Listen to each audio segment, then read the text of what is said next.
Donc, c'est notre deuxième webinaire de l'ADERE, c'est-à-dire de l'Association pour le développement de l'enseignement et de la recherche en administration de l'éducation. Je dois chaque fois les rechercher, la dénomination spécifique de l'ADERE. ADERE pour bien la citer. C'est notre deuxième webinaire. On en a eu un premier sur le rôle des directions d'établissements scolaires face à la gestion de la crise due à la pandémie, avec Anne-Michel Delop, Olivier Lemieux et Jean Bernatchez. C'est notre premier petit succès. Et on organisera par trimestre un webinaire qui se veut dialogique, c'est-à-dire un dialogue qui se fait entre de points de vue, de connaissances, de professionnels du système éducatif, des systèmes éducatifs, puisqu'on a un webinaire international avec quelques personnes de l'Europe, et les chercheurs. J'ai bien cité avant les praticiens, parce qu'on a envie de justement donner la parole aux praticiens, et c'est parfois, voilà, dans un échange avec des chercheurs, il y a parfois des non-dits ou des attentes qui fait qu'on attend que les chercheurs parlent pour pouvoir leur poser des questions. Si on a vraiment envie de vous entendre, parce que vos connaissances du terrain nous semblent tout à fait valides, valables et intéressantes. Nos invités, peut-être, avant de passer la parole à Maud et Roula, alors Isabelle Jean. Bonjour, Isabelle Jean, je suis directrice à l'école primaire des Pionniers. Nous sommes associés à l'Université du Québec à Trois-Rivières comme étant la première école primaire universitaire au Québec. Élisane Saint-Vincent.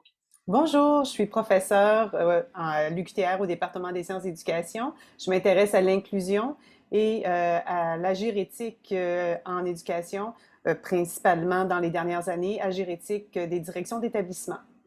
Et Alain Huot, qui est organisateur de ce webinaire, mais qui nous a proposé justement d'inviter des personnes à discuter, à parler, à dialoguer autour du bien-être et comment il est géré, notamment comment il a été géré pendant la pandémie et qu'est-ce qu'il en reste aujourd'hui.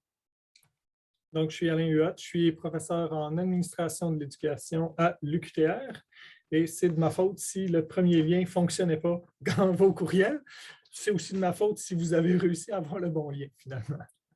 Merci Alain pour ce tour de passe de dernière minute dans un moment quand même au niveau technologique qui peut amener à une panique, mais tu as super bien géré ça.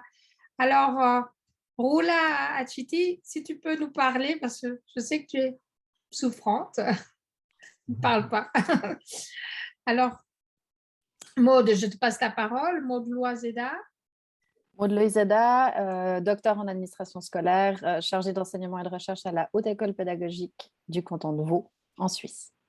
Et Caroline Le Thor. Donc, j'étais aussi directrice dans mon jeune temps professionnel, et puis je suis passée comme chercheur et maintenant professeure à l'Université de Sherbrooke en gestion d'éducation et de la formation. Je pense que j'ai présenté tout le monde. On peut peut-être commencer notre premier tour et de dialoguer. Donc, on va en fait vous donner d'abord la parole en tant que praticien ou chercheur, en tout cas, ce qu'on vous a relaté des pratiques dans les écoles et dans les organisations scolaires de manière plus générale. Alain, je t'invite à partager l'écran, notre superbe présentation. Je partagerai l'écran, mais si les participants sont d'accord, j'aimerais ça faire une capture d'écran en mode galerie, donc avec la mosaïque avec tous les participants qu'on pourrait réutiliser pour faire un post sur nos réseaux sociaux.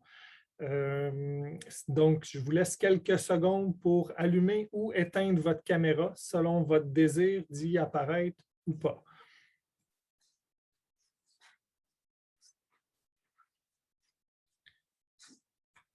Donc, c'est fait. Merci. C'est vraiment aidant pour nous quand on fait la publicité. Vous allez en recevoir une bientôt pour notre journée scientifique. On va vous en parler à toute fin. Donc, je vous partage cet écran pour la suite.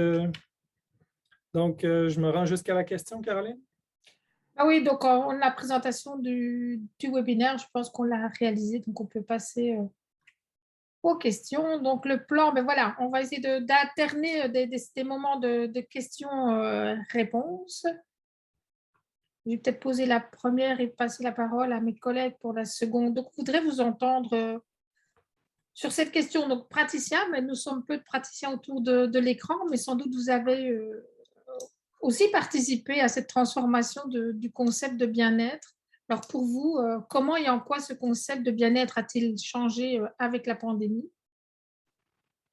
Et peut-être passer directement à la deuxième question, parce que comme ça, on aura plus de liens.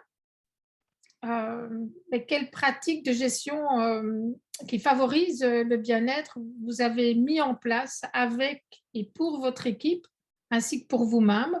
Ou j'ai envie de dire, quelles pratiques de gestion favorisant le bien-être avez-vous entendu parler dans les organisations scolaires qui ont été mises en place avec et pour les équipes éducatives, et comment aussi les directions ont mis en place des pratiques pour, en tout cas, favoriser leur propre bien-être. Voilà, à vous la parole. Levez la main et puis prenez-la. Merci.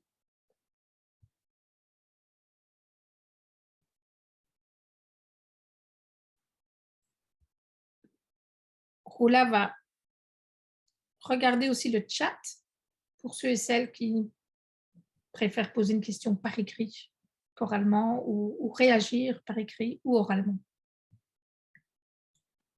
Alors oui, Emmanuel, merci d'ouvrir. Je vais oser, j'osais pas, mais comme il n'y a personne qui lève la main, je vais oser. Donc c'est ça, moi j'ai un parcours un peu atypique. Dans le fond, je suis assez jeune et j'ai eu une évolution que je dirais fulgurante. Donc en 4 ans, je suis passé d'agent de soutien à directeur des études d'un collège privé non subventionné ici à Montréal. Et donc, en même temps où j'apprenais à être un directeur des études, la pandémie est tombée. Et j'arrivais dans un collège qui était très peu versé en termes de sensibilité pédagogique, je dirais. Donc, déjà en partant, il y avait plusieurs gros défis qui se multipliaient. Et dans le fond, ce que j'ai mis en place, surtout, ça a été des modes de communication ouverte et une collaboration entre les divers participants, que ce soit avec les professeurs ou avec les enseignants, donc avec les professeurs ou les étudiants. Donc, on s'est organisé à travers le courriel ou des rencontres pour se soutenir entre nous à travers toutes les étapes de la pandémie. Et la particularité, c'est ça, c'est que comme on était une petite équipe qui n'avait pas beaucoup de mesures administratives en place, on avait un mode un peu Far West, mais quand même qui fonctionnait pour nous. Le gros enjeu, je dirais, c'était au niveau du soutien réel des professeurs. Donc, les professeurs ont mis beaucoup de temps bénévole, personnel, pour s'assurer que le soutien se transmette jusqu'aux élèves. Et ça a été un bel investissement de leur part, mais que je ne leur demandais pas officiellement. Donc, on essayait de trouver des méthodes pour les accompagner, pour les soutenir le plus possible dans leur propre temps. Mais il y a eu vraiment une belle énergie qui est venue du corps professoral qui a décidé de s'investir, de donner du temps pour pouvoir soutenir les élèves à travers ça, ce qui a fait que malgré les difficultés, malgré la panique un peu qui a été causée par la pandémie, au niveau pédagogique et au niveau de la réussite, il y a eu un beau filet de sécurité qui s'est installé. Et mon approche aussi était de me rendre disponible aussitôt que quelqu'un en avait besoin, que ce soit un professeur ou un élève. Si quelqu'un émettait le besoin de discuter, que ce soit par rapport à leurs études, que ce soit par rapport à des inquiétudes psychologiques, comme il n'y avait pas de réel protocole en place, je me rendais disponible et dans le fond, c'est ça, on a fait un soutien de ce type-là. Donc, je pense que ça vous donne un petit peu un portrait de mon expérience, mais ça s'est quand même pas trop mal passé, mais ça a été très demandant, bien sûr, psychologiquement et physiquement pour ceux qui se sont investis dans cette pratique-là.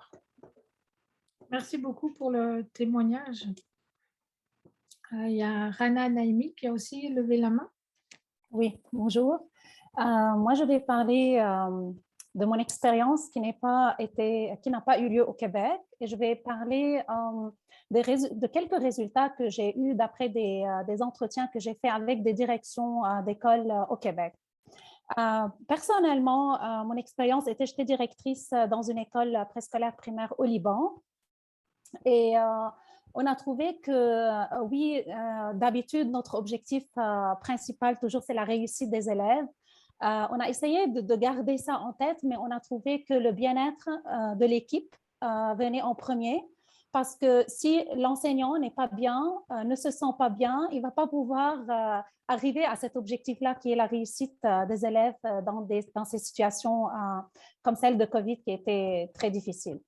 Alors, c'était plutôt vraiment, on avait beaucoup de travail d'équipe, de travail de groupe, la réflexion ensemble, c'était l'écoute, on écoutait toujours les enseignants, mais je vais parler d'un point qui était plutôt, on avait beaucoup de problèmes d'ordre éthique, c'est-à-dire là où vraiment il faut valoriser, il faut mettre en avant les valeurs humaines, la justice, l'équité, être sûr que tout le monde vraiment disons, a accès à toutes les ressources, tout ça, parce que cela a procuré du stress chez les enseignantes surtout.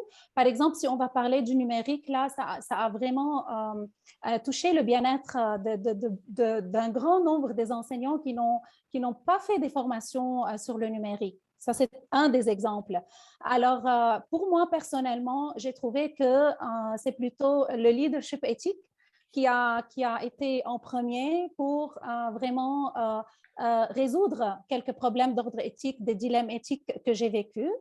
Au niveau des entretiens que j'ai faits avec quelques directions au Québec, j'ai trouvé qu'il y a beaucoup d'écoute, qu'il y a beaucoup de soutien, qu'il y a beaucoup de reconnaissance, de motivation, et même oui, il y a des demandes du ministère ou bien, je ne sais pas, du conseil qui ont été comme comment dire, comme demander. Ils n'ont pas le choix de mettre en œuvre ces demandes-là, mais au moins, ils ont pris leur temps de communiquer, de partager avec leur équipe comment mettre en œuvre pour vraiment impliquer les enseignants. Et cela a montré que ça rassure l'équipe, ça permet à l'équipe de se sentir bien, tout ça.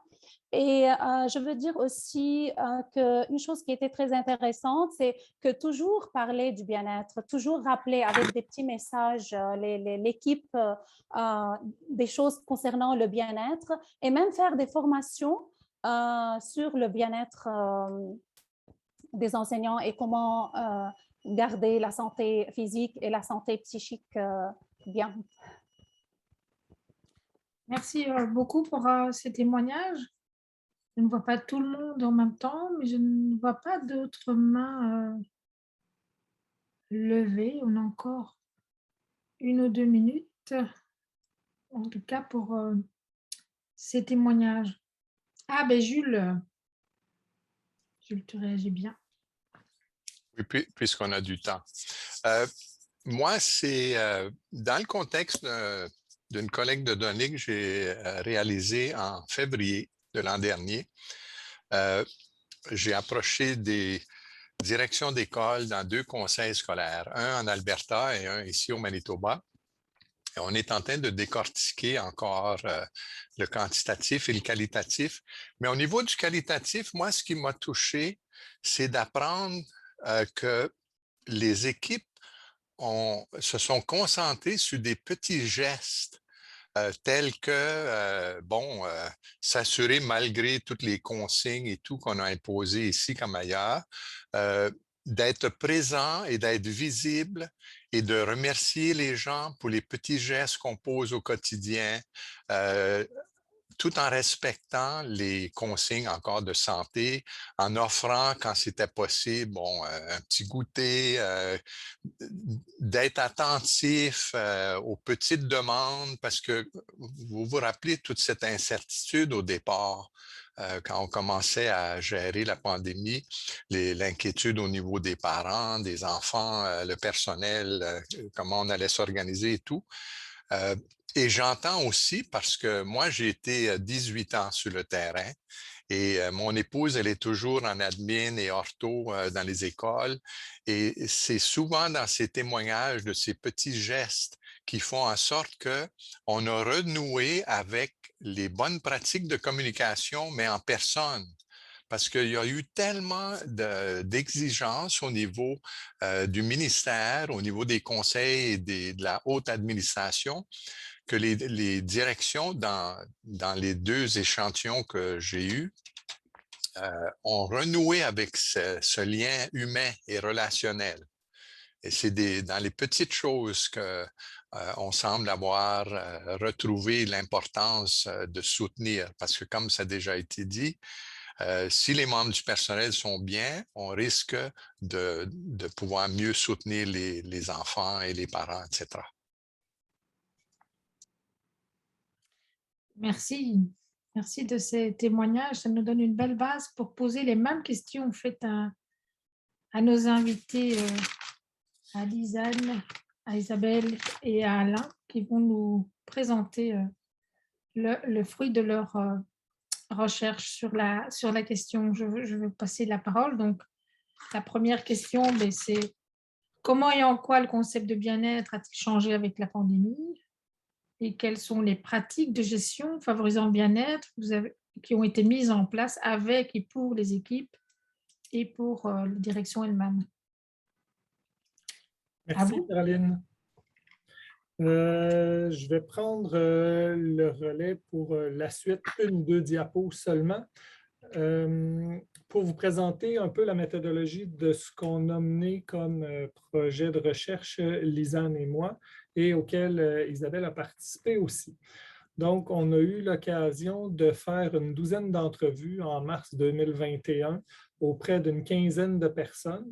Les entrevues ont lieu soit individuellement ou en équipe de direction, là, selon les milieux, avec des entretiens d'environ une 60aine de minutes. On a fait tout ça par Zoom. Puis, on a fait une analyse de contenu de ce que les gens nous ont dit. Beaucoup de contenu. On a regroupé ça en 2 morceaux qu'on vous présente sommairement, très sommairement aujourd'hui. Le premier morceau va être collé sur les valeurs et les principes, donc il va viser à répondre à la première question qui touche le bien-être. Puis ensuite, on va revenir sur les différentes modalités de gestion qui ont été mises en place, donc qui visent à répondre un peu à la deuxième question qui a été présentée jusqu'à maintenant. Je vais donc passer la parole à Lisanne pour les valeurs et principes qui sont liés au bien-être. Merci, Alain. Alors, comme Alain a dit, nous, on s'est intéressé en première partie à comment s'actualisait en fait le bien-être dans la pratique durant ce temps-là chez les directions d'établissement. Alors, peut-être passer à la suivante, Alain. Et la première question qu'on va se poser, c'est OK, de quel concept issu de la recherche on part pour s'entendre sur ce que c'est le bien-être?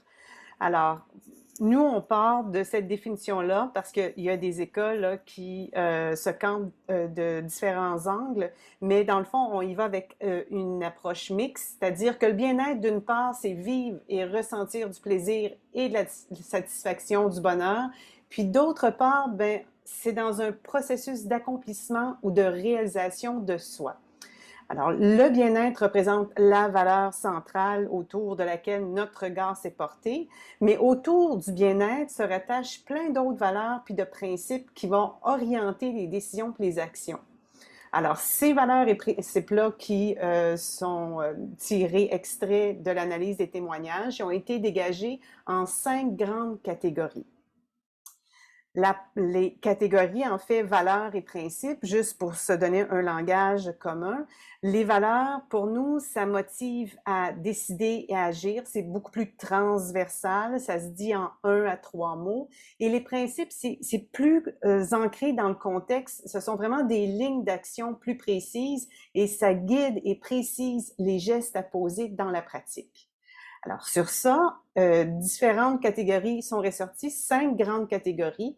La première, et là, j'y vais par ordre d'occurrence, c'est-à-dire que c'est revenu le plus souvent dans les entretiens.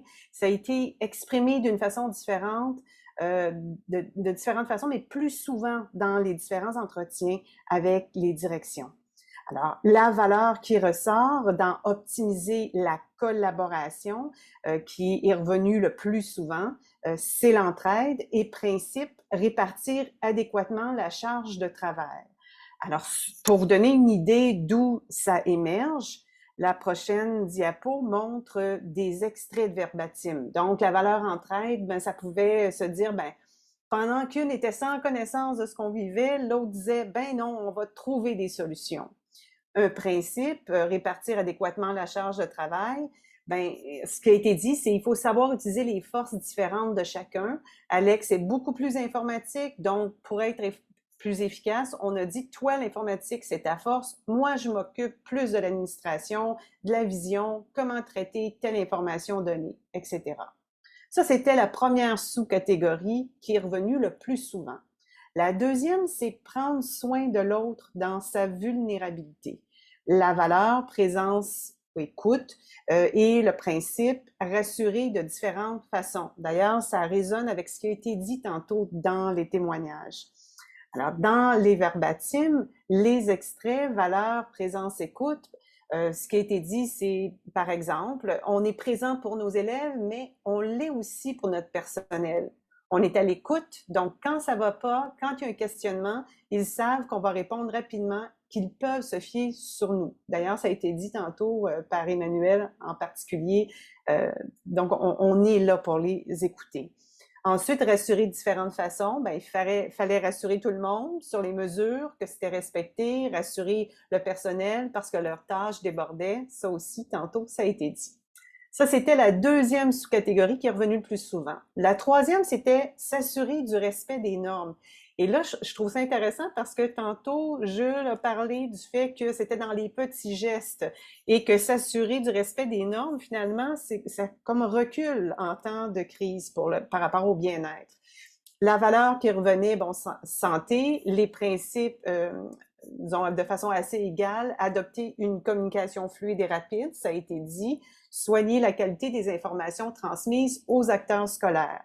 Ça ressort dans les verbatims de cette façon-là. Donc, santé, en mettant des mesures en place, j'ai senti comme un malaise, j'ai eu une remise en question, est-ce que je suis trop sévère? Pour finalement me rendre compte que non, je suis pas trop sévère, je serai jamais assez sévère.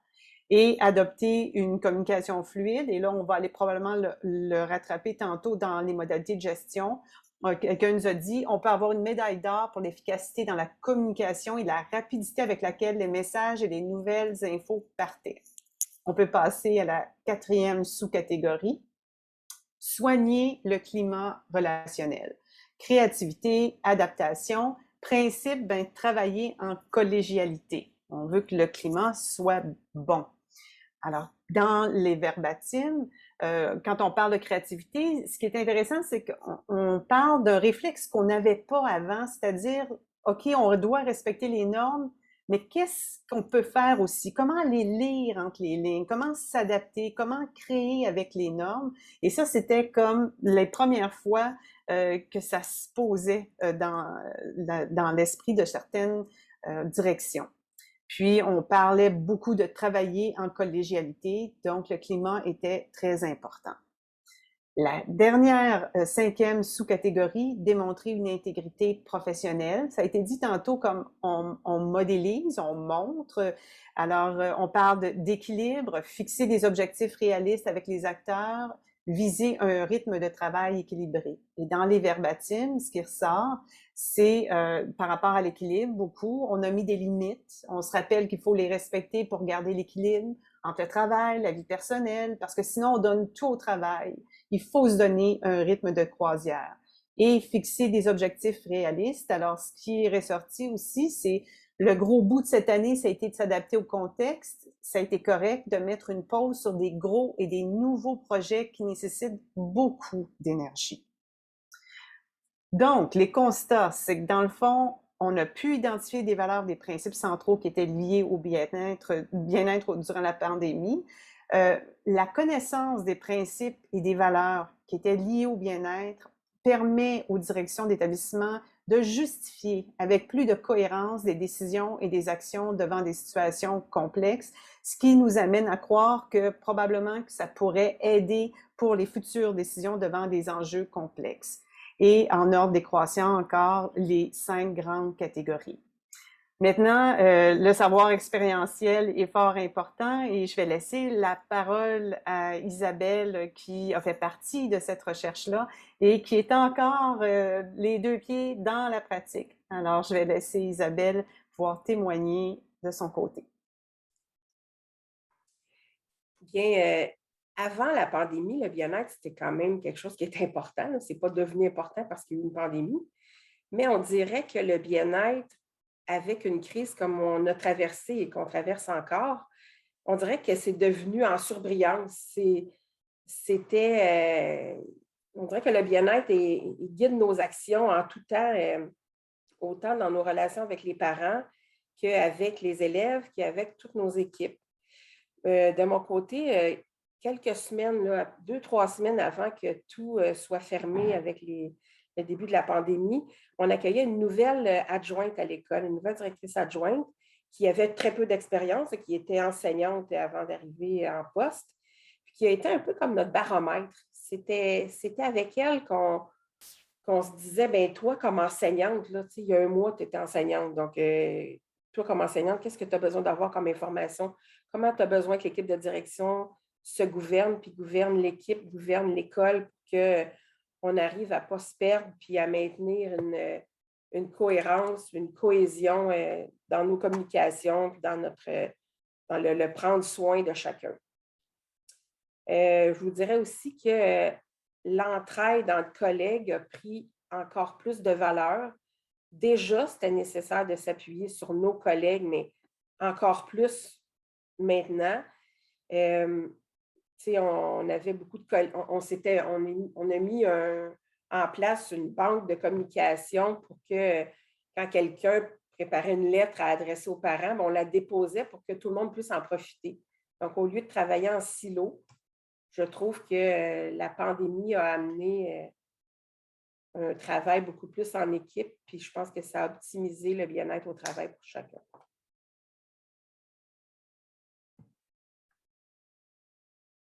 Voilà.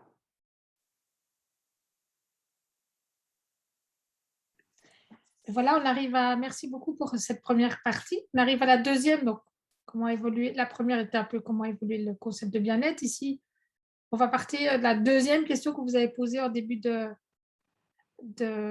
webinaire. Ben voilà, quelles sont les pratiques qui se sont avérées favorables à la gestion du bien-être, qui ont été mises en place pour l'équipe et aussi pour la direction.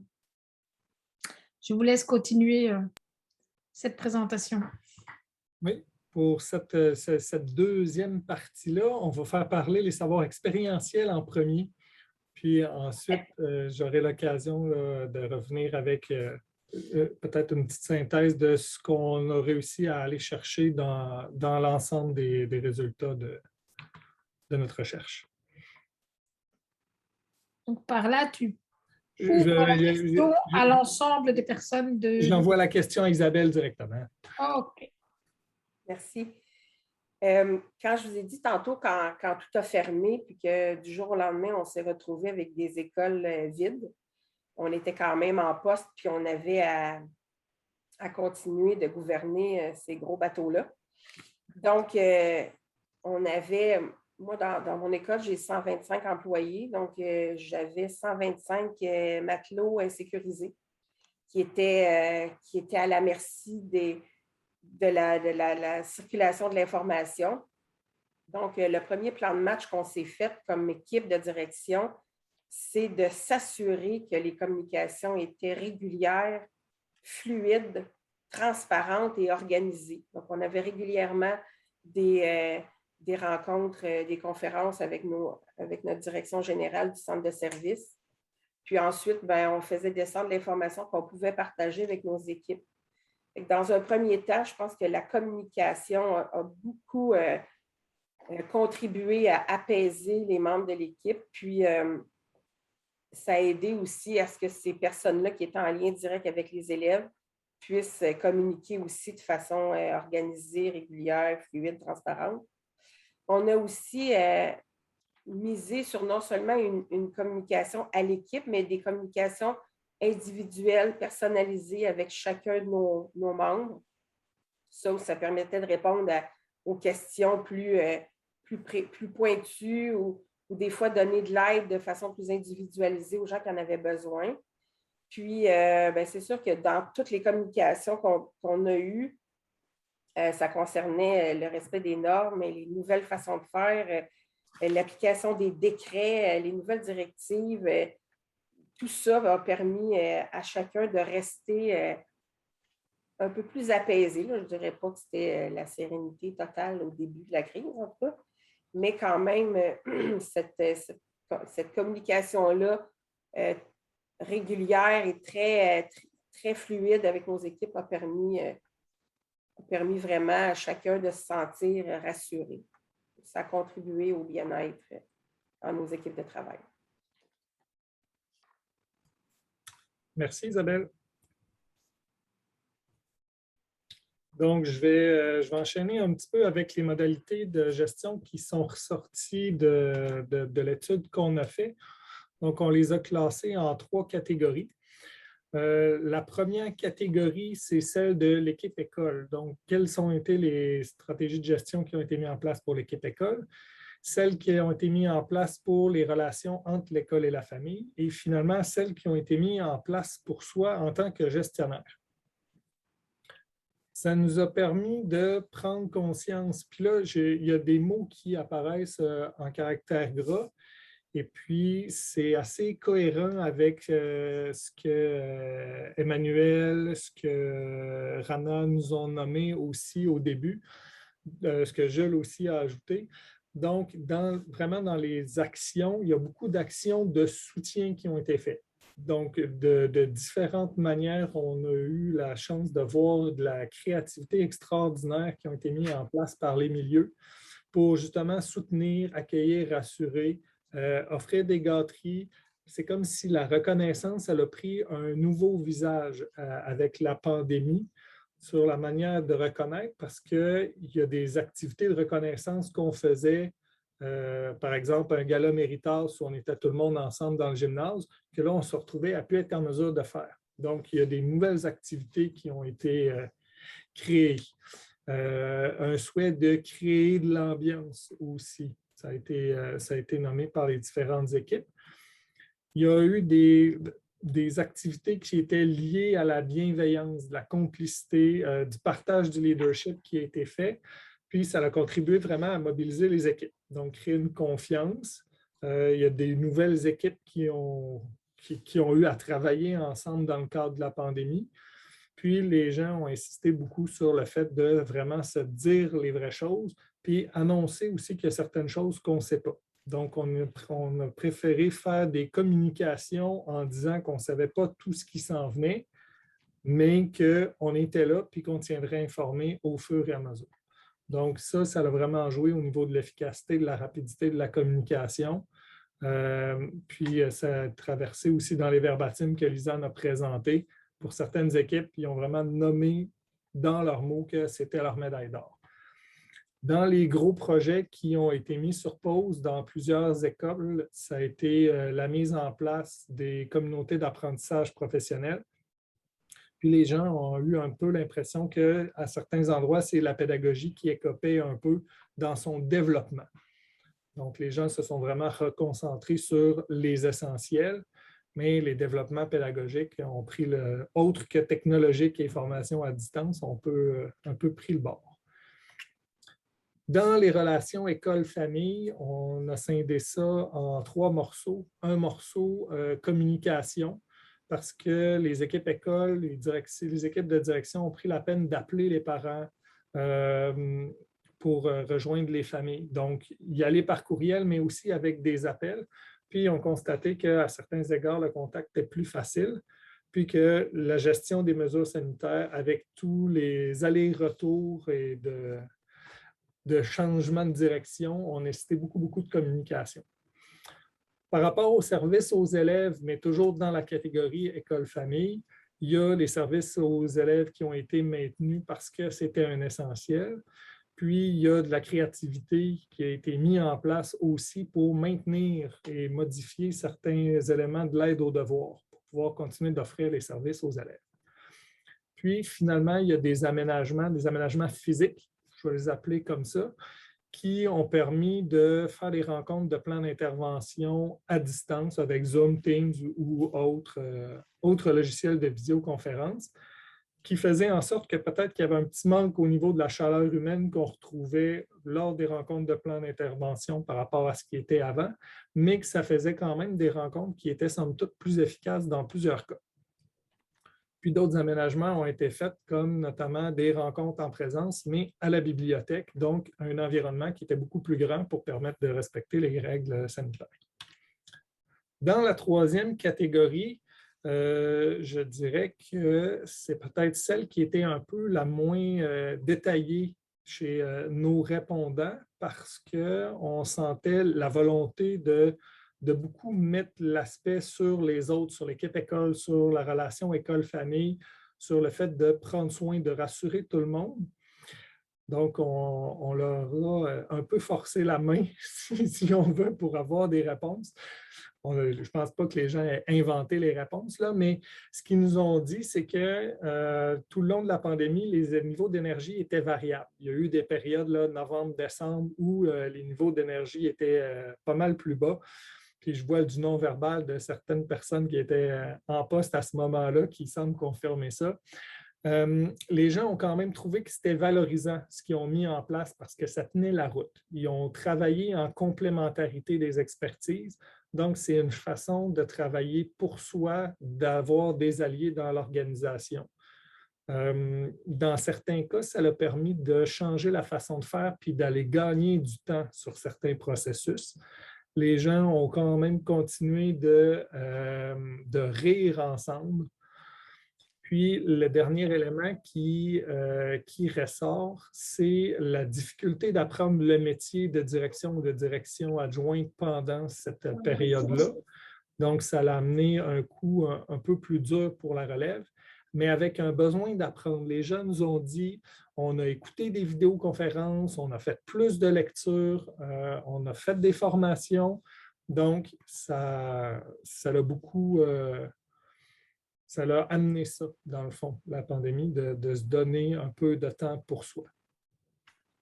Puis, dans les croisements qu'on a faits entre les modalités de gestion, puis les valeurs et les principes, on constate qu'il y a vraiment une cohérence qui est présente entre justement les valeurs, les principes, puis les modalités de gestion. Donc, il y avait des éléments d'écoute dans les valeurs. On retrouve dans les modalités de gestion des mécanismes qui ont été mis en place pour pouvoir écouter l'équipe école. Donc, il y a différents exemples comme ça qui nous permettent de voir la cohérence qu'il y a eu entre les deux. Donc, Caroline. Oui, merci beaucoup pour cette présentation. Vous êtes pile à l'heure, hein, donc je vous félicite parce que c'est un webinaire d'1 heure et donc on doit à la fois garder un climat, on va dire, serein, surtout aujourd'hui avec la thématique et en même temps fournir des résultats de recherche qui étaient ici à la fois de recherche et d'expérience, ce qui est fort apprécié. Alors au fait, on a une dernière question à vous présenter. D'abord, vous inviter à réagir sur cette présentation, peut-être illustrer aussi à partir de vos expériences les différents modes de gestion qui ont été utilisés dans vos organisations, ou en tout cas celles auxquelles vous avez eu accès via vos contacts. Et peut-être si tu peux poser la dernière question. Et puis voilà, tous ceux qui nous demandaient, voilà, pendant la pandémie, un ensemble de dispositifs, de postures, de principes ont été adoptés, qui se sont traduits en gestes même quotidiens, des dispositifs importants, mais aussi des gestes quotidiens, comme je nous l'ai rappelé. Posture, comme Emmanuel en a fait part tout au début. de la présentation. Et on a envie de dire, ben, aujourd'hui, que reste-t-il de ces pratiques? Donc, le bien-être s'est révélé, donc il était déjà là, cette préoccupation pour le bien-être, mais il a été comme surligné, réveillé avec la gestion de la pandémie. Que reste-t-il aujourd'hui de ces pratiques et de ces principes? Voilà, à vous la parole. Il nous reste encore 10 minutes au moins pour en discuter, en parler, converser autour de ces pratiques avant de clôturer et d'en faire la synthèse. Donc, prenez votre temps, il est à vous.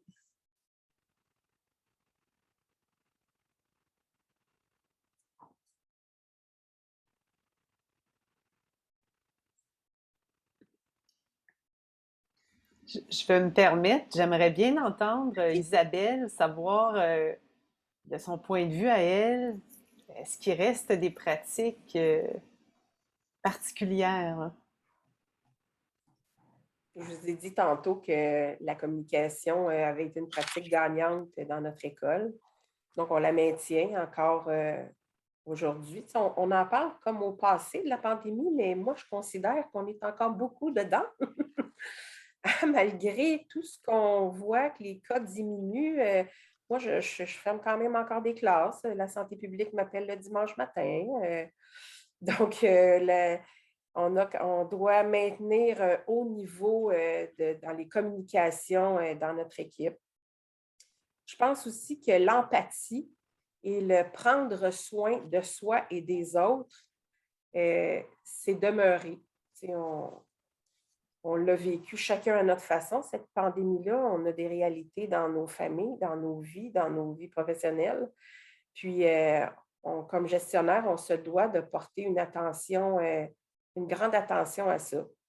Quelqu'un l'a bien dit tantôt, quand nos enseignants, quand notre personnel va bien, bien, c'est plus facile de faire en sorte que nos élèves vont bien aussi parce que plusieurs ont vécu de la détresse et en vivent encore. Donc, c'est important de maintenir le cap, de garder le cap là-dessus. Puis, moi, j'ai accueilli mon personnel cette année en leur disant qu'une des priorités était de maintenir l'équilibre. Facile à dire, pas toujours facile à faire. Maintenir l'équilibre dans les heures qu'on passe au travail, dans l'énergie qu'on met pour continuer de faire un peu de développement pédagogique, pour s'occuper de nos élèves, pour leur donner ce qu'ils ont besoin, ce qu'ils ont manqué pendant les mois de fermeture, quand ils n'y sont pas parce qu'on ferme la classe, parce qu'on fait de l'enseignement à distance. Donc, c'est très fragile, cet équilibre-là, je trouve. Puis, c'est quelque chose qui est important de maintenir, de garder l'importance, beaucoup d'importance. D'ailleurs, je crois que ça les a marqués parce qu'ils me le rappellent, mon équipe, à moi aussi, que je dois maintenir l'équilibre. Donc, ça doit avoir marqué leur imaginaire parce que c'est quelque chose c'est un mot qu'on se nomme depuis le début depuis la rentrée scolaire cette année. Ce sont des choses à maintenir. Merci Isabelle. D'autres pratiques maintenues, restées ou peut-être cette présentation a ravivé peut-être des dispositifs, des postures, des principes qu'on avait pris pendant, on va dire,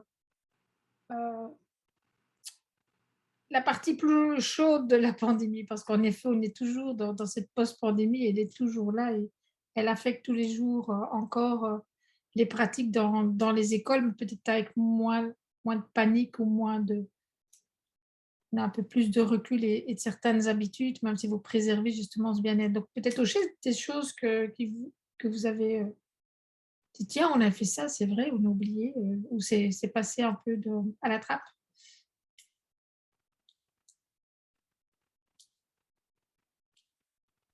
Je me permettrais peut-être de faire un suivi d'intervention. Donc, dans le fond, moi, la pandémie et tout ça, toutes ces expériences-là m'ont fait reconsidérer mon futur professionnel et j'ai donc décidé de quitter l'emploi de directeur des études, justement parce que le mode de gestion n'était pas en mode soutien, en mode développement pédagogique. Et donc, il y avait ce clash-là que moi, j'ai essayé face auquel j'ai essayé de résister le plus longtemps possible.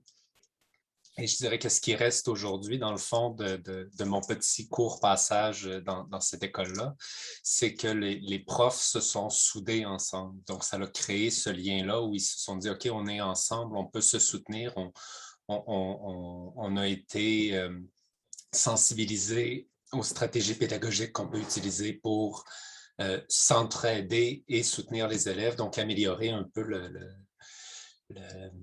le niveau de vie de toutes ces personnes-là, mais au niveau de la gestion, il y avait vraiment une volonté de retourner à la normale le plus rapidement possible, ce qui pour moi ne faisait pas de sens, considérant qu'on est encore en pandémie.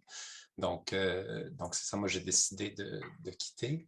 Et j'avais peut-être une petite question aussi, je voulais savoir, parce que là, c'est des propos qui sont rapportés par les directions, mais je voulais savoir si vous aviez aussi eu des sons de cloche de la part de la réception de ces travaux-là. Donc, est-ce que vous avez des profs ou des élèves ou des parents qui ont aussi donné leur avis en contrepartie du travail qui a été fait par les membres de direction?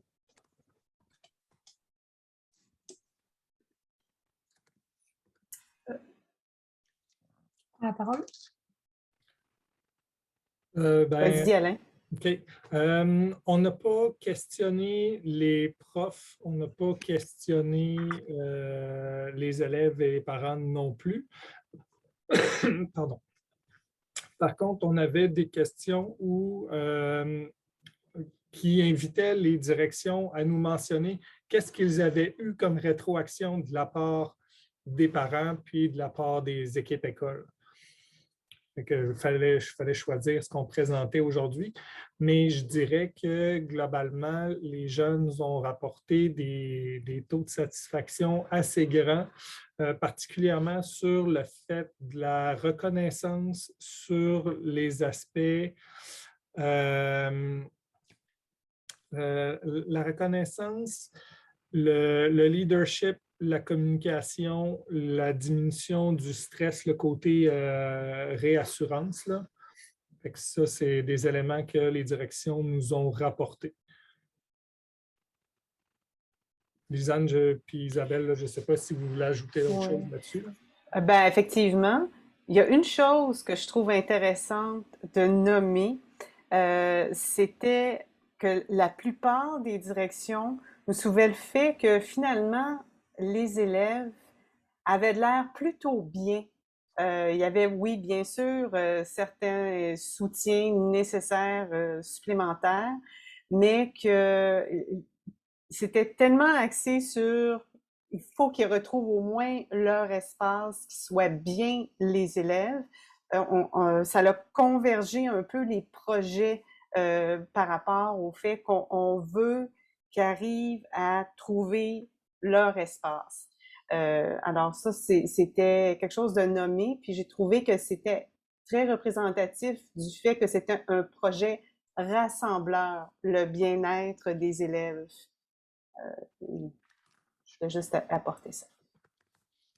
Merci pour la précision. Avant de passer à la question de France, peut-être répondre à la question de Madame Naïmi. Est-ce que vous avez confronté des problèmes d'ordre éthique et quelles pratiques avez-vous mis en place pour répondre à ces problèmes?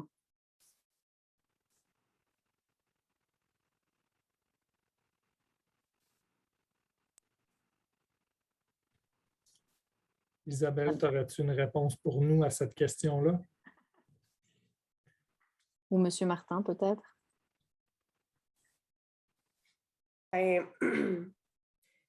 Je pense que dans les débuts, là, au tout début, quand on nous a annoncé qu'il n'y avait plus d'élèves dans les écoles et tout ça, les écoles québécoises ont dû ouvrir des services de garde d'urgence pour accueillir les enfants des gens qui travaillaient dans les services essentiels là, pour les parents. À ça, on a eu peu de réponses de la part du personnel. Plusieurs avaient peur de revenir au travail. c'était encore beaucoup de l'inconnu, hein, personne n'était vacciné. Bon, fait qu'on avait un petit conflit intérieur, je vous dirais, d'avoir des gens qui étaient à la maison payés et d'autres qui venaient à l'école volontiers faire des heures de plus pour aider. Fait que ça, il faut se parler un peu à soi-même. Il faut avoir un langage intérieur puis se dire, ben, il faut éviter de tomber dans le piège du jugement parce que chacun avait sa façon de réagir à ça, cette pandémie-là. On avait aussi des parents qui faisaient appel au service de garde d'urgence, mais qui n'avaient pas le droit de s'en prévaloir. Donc, il a fallu enquêter un petit peu là-dessus pour s'assurer que ça s'adressait à eux. Donc, là aussi, il y avait les beaux effets là, d'être des héros dans la pandémie, mais il y avait aussi les effets un peu pervers, je trouvais, d'offrir le service aux personnes qui avaient vraiment droit. On a découvert un autre petit côté plus sombre de l'humain par moment. Monsieur Martin-Jean, merci beaucoup. Madame Jean, merci beaucoup. Monsieur Martin-Jean, est-ce que vous souhaitez réagir? Oui, ben, je vais le faire rapidement pour pouvoir laisser un peu de temps à Mme Gravel aussi. Mais dans le fond, moi, les deux éléments de éthique, je dirais le premier était aussi au niveau du soutien aux élèves, donc pour assurer l'équité. Donc, il y avait un travail quand même qui était fait parce que je ne voulais pas attendre qu'ils aient un plan d'intervention ou quoi que ce soit pour les aider pédagogiquement, mais je ne voulais pas non plus qu'ils se prévalent d'une aide alors que c'est peut-être eux qui n'ont pas travaillé ou qui essayaient de se faufiler dans